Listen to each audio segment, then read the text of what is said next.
ये है इंग्लिश का नीतू सिंह मैम का इंग्लिश का बुक, और ये न्यू एडिशन है, लेटेस्ट वर्जन है, 2023 का अपडेटेड वर्जन है।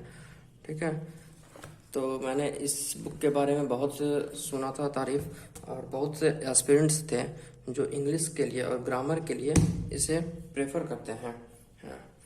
तो इसलिए मैंने इसे फ्लिपकार्ट से ऑर्डर करा है, और इसे मैंने ऑर्डर किया कुछ दिन हो चुके हैं और मैं पढ़ के देख चुका हूँ इसे। और इस पे देख सकते हैं आप, जैसा कि इसका प्राइस 575 दिया गया है, बट ये मुझे ऑनलाइन ऑर्डर करने से 400 में पड़ा है। ठीक है,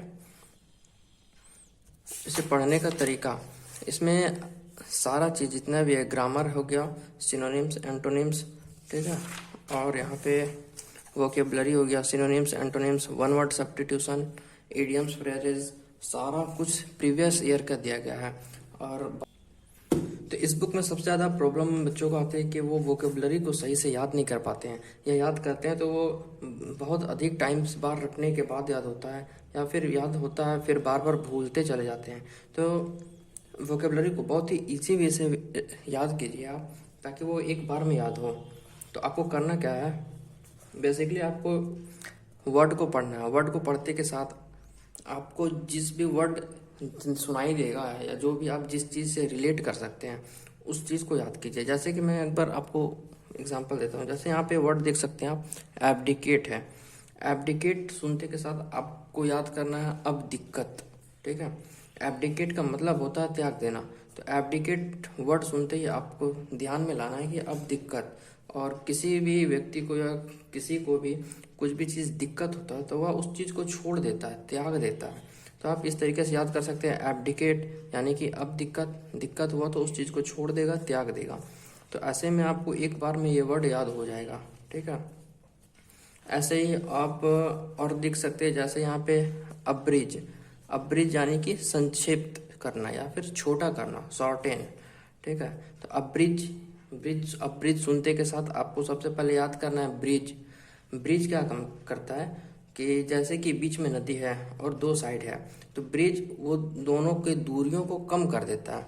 यानी कि अगर बीच में नदी होगा, आप इस साइड से ऐसे घूम के जाएंगे तो आपको दूरी लंबा पड़ेगा, बट एक ब्रिज का निर्माण हो जाए तो आप दोनों साइड की दूरी को कम कर सकते हैं, छोटा कर सकते हैं। तो वैसे ही अब्रिज सुनते के साथ आपको याद करना है ब्रिज। ब्रिज क्या करता है, तो दूरियों को छोटा करता है, संक्षिप्त करता है। इसी टाइप से आप वर्ड मीनिंग को बहुत ही इजी तरीके से याद कर सकते हैं। ठीक है, यहाँ पे देख सकते हैं एब्सकेंड। एब्सकेंड में ये सुनते के साथ आपको क्या ध्यान में आ रहा है, अब सेकेंड, मतलब कि आप सेकंड में भाग जाएगा। कुछ ऐसा काम किया, चोरी किया जैसे, और वो सेकंड में भाग जाएगा। तो एब्सकेंड यानी कि अब सेकंड में भाग जाएगा, तो उसको भाग जाना इसका वर्ड मीनिंग हो गया।